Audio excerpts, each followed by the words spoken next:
High Administrator Jaiho Park stood at the massive window of the Galactic Council station. His 4 eyes blinked slowly as he watched the approaching human ship. It was different from any ship he had ever seen. While all ships in the Council's fleet were simple white with black numbers painted on their sides, this human vessel was painted in shades of blue and silver. On its side, in large letters, was written Curiosity's Child.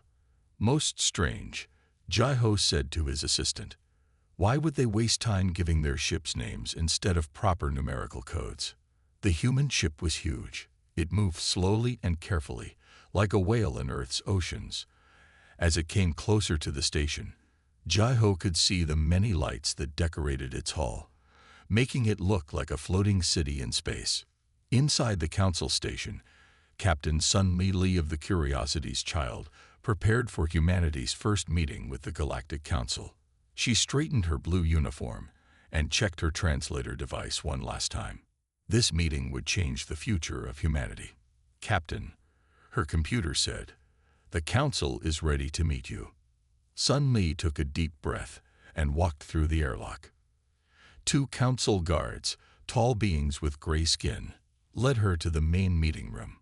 The room was huge, with a round table in the center. Around it sat representatives from 20 different alien species. Welcome, Captain Lee of Earth, Jaiho said from his place at the head of the table. We are curious about your vessel. In our records, it is listed as Explorer Ship 2749, yet you call it Curiosity's Child. Sunmi smiled. Yes, Administrator. All human ships have names. Names that mean something to us. Curiosity's Child was named to honor humanity's desire to explore and learn. The aliens looked at each other in confusion. A tall, blue-skinned representative spoke up. But how do you organize your ships without proper numerical systems? How do you track them? We do have numbers in our systems, Sunmi explained. But names are important to humans.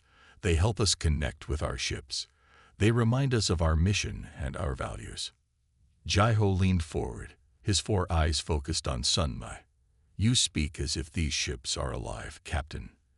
In a way, they are to us, Sunmi said. She pulled up a hologram showing Earth's history of ships. From our earliest wooden boats to our newest starships, humans have always named their vessels. The names tell stories, carry memories, and inspire the crew. The Council members watched as images of famous Earth ships floated before them. Great sailing ships, massive aircraft carriers, and finally, the beautiful starships that now carried humanity to the stars. Each name has meaning. Sunmi continued. Curiosity's Child carries scientists and explorers. Her name reminds us to stay curious, to keep learning. When our crew faces challenges, the name reminds us why we're here. Jaiho stood and walked around the table, his long robes sweeping the floor. Captain, while we find your customs unusual, we welcome Earth to the Galactic Council. Perhaps we will learn more about why humans put such importance on names. As the meeting continued, Sunmi noticed some council members whispering among themselves. She knew they thought human customs were strange, but she also saw curiosity in their eyes. The same curiosity that had brought humanity to the stars. Later, as Sunmi walked back to her ship, she heard 2 alien officials talking behind her. Such an inefficient system, one said. Yes, the other replied. But did you notice? When the human captain spoke about her ship, her eyes showed pride. Perhaps there is something to this naming custom we don't understand yet. Sunmi smiled to herself as she boarded Curiosity's Child. The aliens might not understand now, but they would learn. After all, every great discovery started with curiosity. Taiwan Kim adjusted his translator pin as he prepared for another meeting with the Galactic Council. As Earth's cultural attaché, his job was to help aliens understand human customs. Today's topic was ship names, and he knew it would not be easy. The meeting room was smaller this time, with only 5 council members present. Delegate Hiem Woo-Kang, known for his logical approach, sat at the front. His silver skin reflected the room's soft light as he studied a data pad showing Earth's ship registry. These names make no sense, Hyunwoo said, his translator making his voice sound flat. Here is a warship called Peaceful Dawn. Why would anyone name a weapon of war after peace? Taiwan smiled. That's exactly why we named it that way. The ship's purpose is to maintain peace, not to start wars. Another council member, her scales changing color with her confusion, spoke up. But we found a medical ship named Warrior's Heart. Should it not be called Healer's Touch or something similar? Ah, Taiwan said, that name honors an ancient Earth warrior who've saved his enemies instead of killing them. It reminds the medical crew to be brave like warriors when saving lives. The room fell quiet as the aliens considered this. Taiwan used the moment to activate a hologram showing Earth's most famous ships throughout history. Look at this one, he said, pointing to an old sea vessel. The Victory. It sailed in many battles, but its name gave hope to people. When sailors heard the victory was coming, they felt braver. Hyunwoo leaned forward. You are saying these names affect how your crews behave? Yes, Taiwan felt excited. Finally, someone was starting to understand. When you serve on a ship called Mercy's Light, you think twice before firing weapons.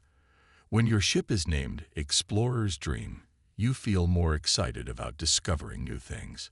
A younger council member raised her hand. But how do you remember all these names? Our number system is much simpler. Taiwan pulled out an old book from his bag.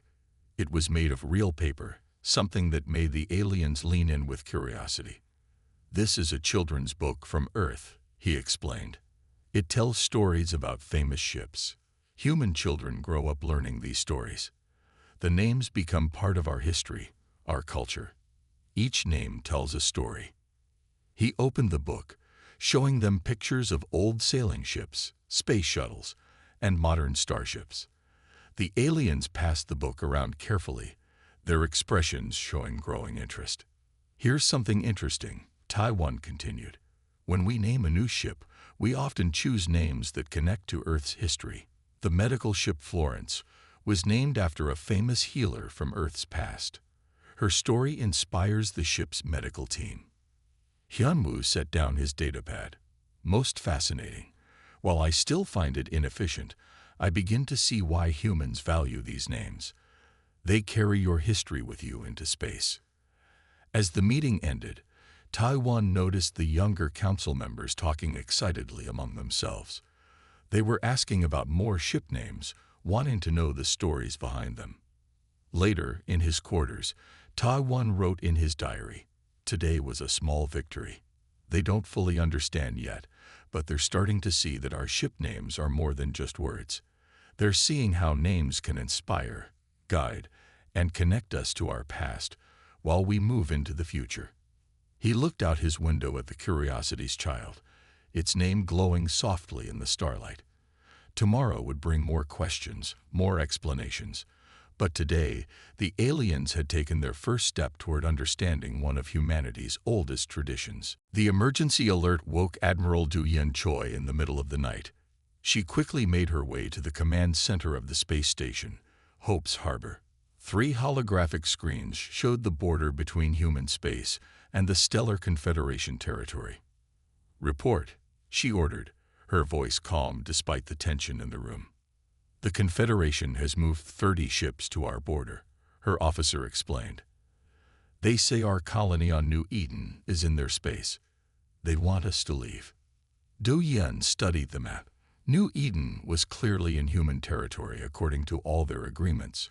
The Confederation was trying to take advantage of humanity's new status in the galaxy. "Send the Mother's Mercy," she decided. The room went quiet. Mother's Mercy was the largest battleship in the human fleet. Its name made many aliens laugh, but every human knew its story. It was named after an ancient tale of a mother who forgave her enemies and turned them into friends. In the Confederation command ship, General Rayon Yang watched the human vessel approach. His officers laughed when they read its name. Mother's Mercy. One officer said, "They send a ship named after mothers to face us. Humans are stranger than we thought." Rayon wasn't laughing. He had studied human history. He knew their strange names often held deeper meaning. The Mother's Mercy was beautiful in a way most battleships were not.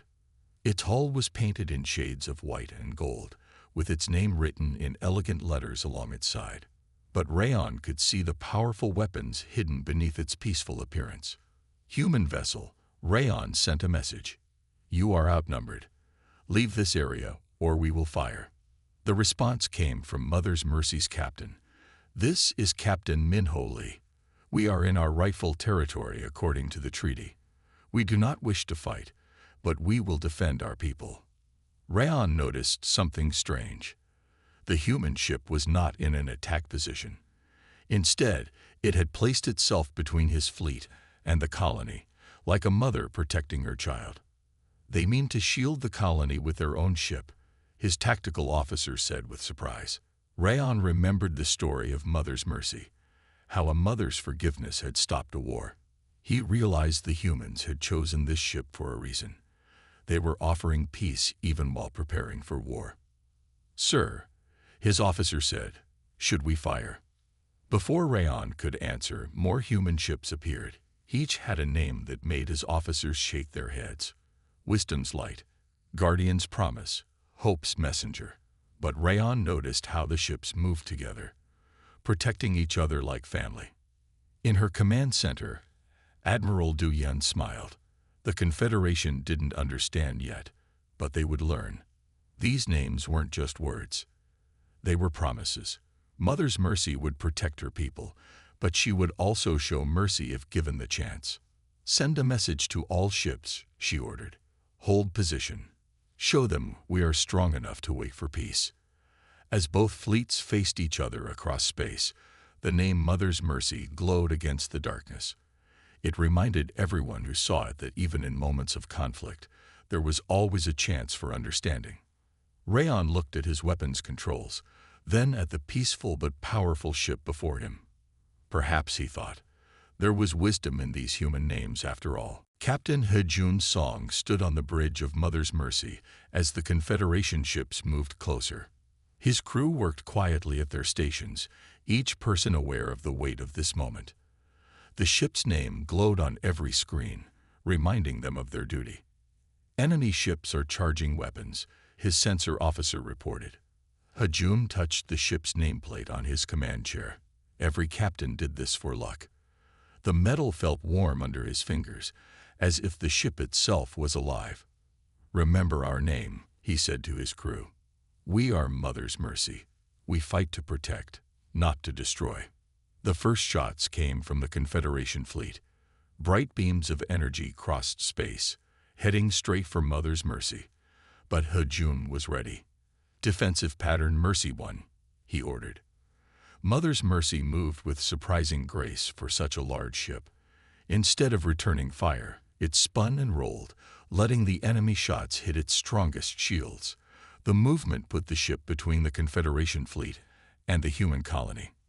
Sir, his weapons officer said, I have clear shots at their command ship. Hejun shook his head. No, show them our way.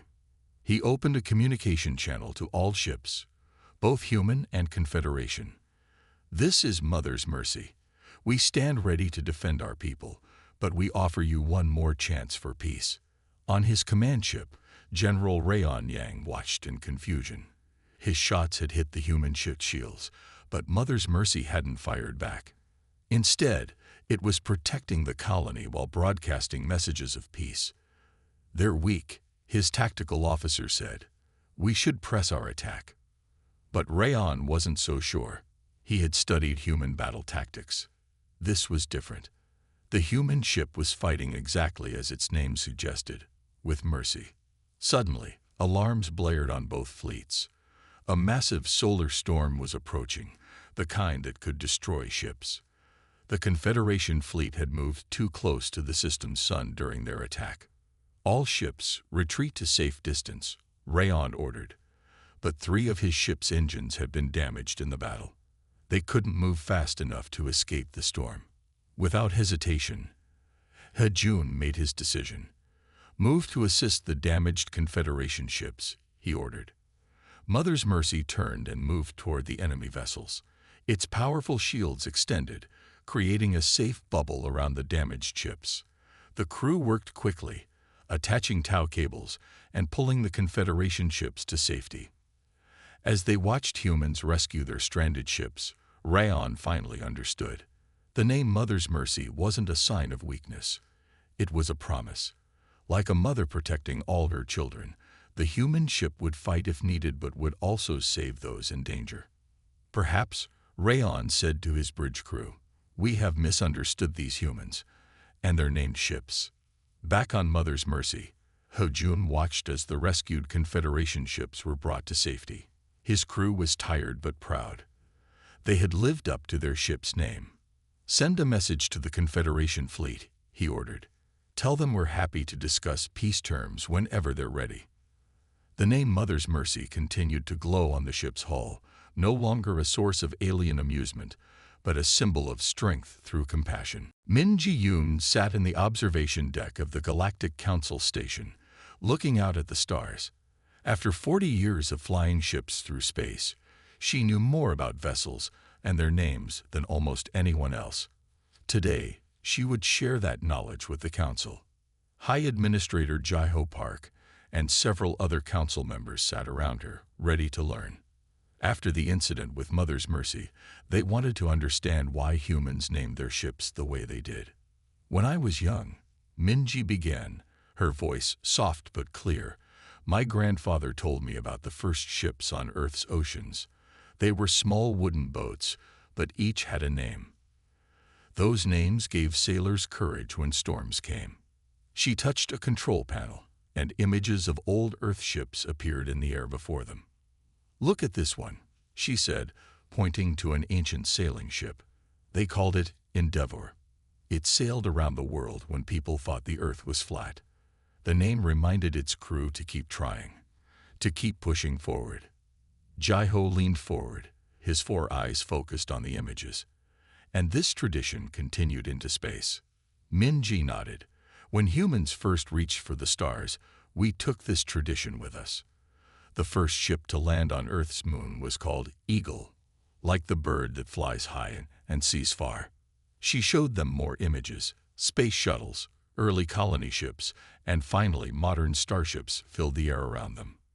"Each name tells our children what we value," Minji explained. "When a young officer serves on a ship called Truth Seeker, they learn to value honesty. On Braveheart, they learn courage. The names shape who we become." A young council member raised her hand. "But how do you choose the names?" Minji smiled. "Sometimes we name ships after great deeds or people from our past. Sometimes after things we hope to be. The research ship Darwin's Dream was named after a scientist who helped us understand life itself." She pulled up an image of her first ship. "I served on the Morning Star for 10 years. When we were lost in deep space, that name reminded us that morning always comes. It gave us hope." The aliens listened closely as Minji told them about more ships and their names. She told them about rescue ships named after ancient healers, exploration vessels named for great discoveries, and defense ships named for protectors of peace. "But the most important thing," she said, "is that these names connect us to each other. When you serve on a named ship, you become part of its story. You want to live up to that name." Jai-ho stood and walked to the window. Outside, Mother's Mercy floated peacefully next to several Confederation ships. Its name glowed softly in the starlight. "I think I begin to understand," he said. "These names are not just words. They are teachers." "Yes," Minji agreed. "They teach us who we were, who we are, and who we want to become. Every time we look at our ships, we see our values written in large letters across the stars." As the council members left, Minji stayed to watch the ships. After 40 years, she still felt pride when she saw those named vessels carrying humanity's hopes and dreams into space. "The names," she whispered to herself, "remind us to be better than we are. That's something the galaxy needs to learn." Dr. Sujin Kwan stood at the bridge of the medical ship Compassion's Hand, watching a terrible scene unfold before her. a space station jointly operated by humans, and the Stellar Confederation had suffered a serious accident. The station's reactor was failing, and both human and alien crews were trapped inside. "Doctor," her first officer said, "Confederation protocol states we must wait for their own medical ships. We are not authorized to help their crew." Su Jin looked at the name of her ship displayed on the main screen. Compassion's Hand had been named after the first doctor who treated both sides during Earth's last Great War. That doctor hadn't cared which side the wounded came from. She had simply helped everyone. "We are not waiting," Su Jin decided. "Compassion doesn't check species before helping. All hands, prepare for emergency rescue operations." The Compassion's Hand moved closer to the damaged station. Its white hull gleamed against the darkness of space, the red medical symbol bright against its side. Inside the ship, medical teams prepared for both human and alien patients. "But doctor," her officer protested, "the Confederation might see this as interference. We could cause a diplomatic problem." "Look at our name," Su Jin said firmly. "We are Compassion's Hand. If we ignore dying people because of politics, we don't deserve that name." The rescue operation began immediately. Compassion's Hand extended its special medical docking tubes, designed to safely transfer injured people from damaged vessels. The ship's medical crews worked quickly, bringing in wounded from both species. Inside the medical bay, doctors and nurses treated everyone they could. They had studied alien biology for cases like this, even though they never had permission to treat Confederation citizens before. A Confederation officer, badly burned from the accident, looked up at Su Jin in confusion. "Why do you help us? Your ship could be punished for this." Su Jin checked his wounds while answering. "Because our ship is named Compassion's Hand. The name tells us what we must do: offer help to anyone who needs it." News of the rescue spread quickly through space. The Confederation's leaders were shocked that a human ship had broken protocol to save their people. They watched as Compassion's Hand treated both human and alien wounded with equal care. On the Galactic Council Station, High Administrator Jai-Ho Park received reports about the incident. He read how the human medical ship had saved 47 Confederation citizens and 35 humans. "Most interesting," he said to his staff. "The humans didn't just give their ship a nice name. They actually lived up to it." Back on Compassion's Hand, Su Jin finally rested after 20 hours of treating patients.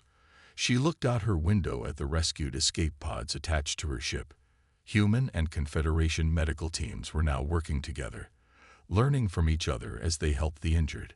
"Sometimes," she said quietly, "a name is more than just a name.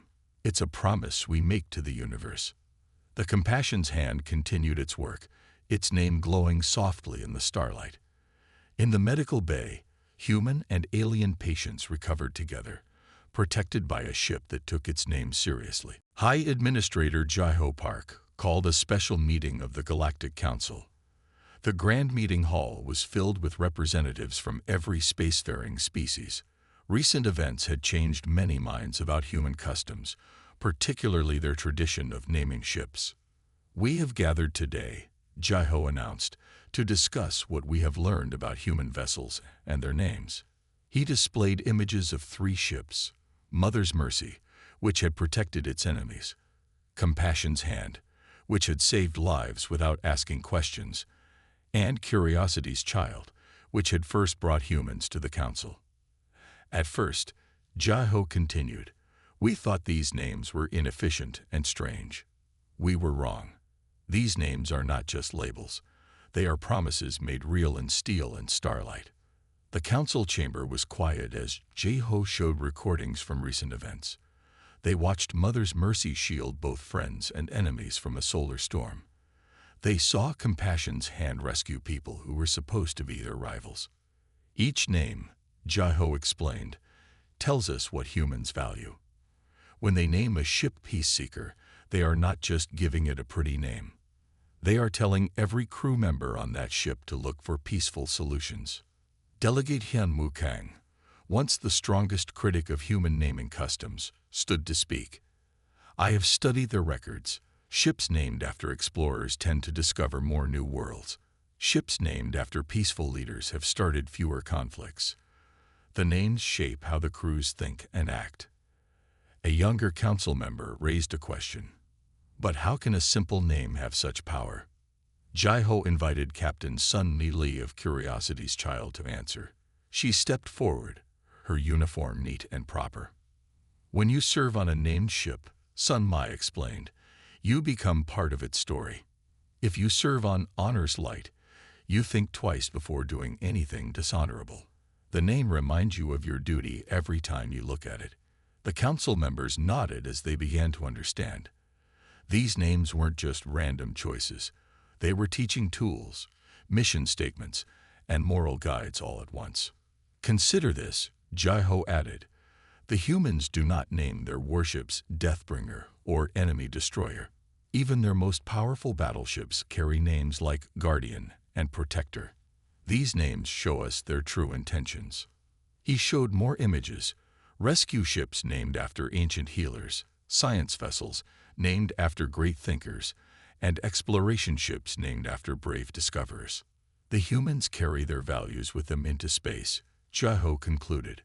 Every ship's name is a reminder of who they want to be. Perhaps we have something to learn from this custom. After the meeting, Jai-ho stood at his favorite window, watching the ships move through space.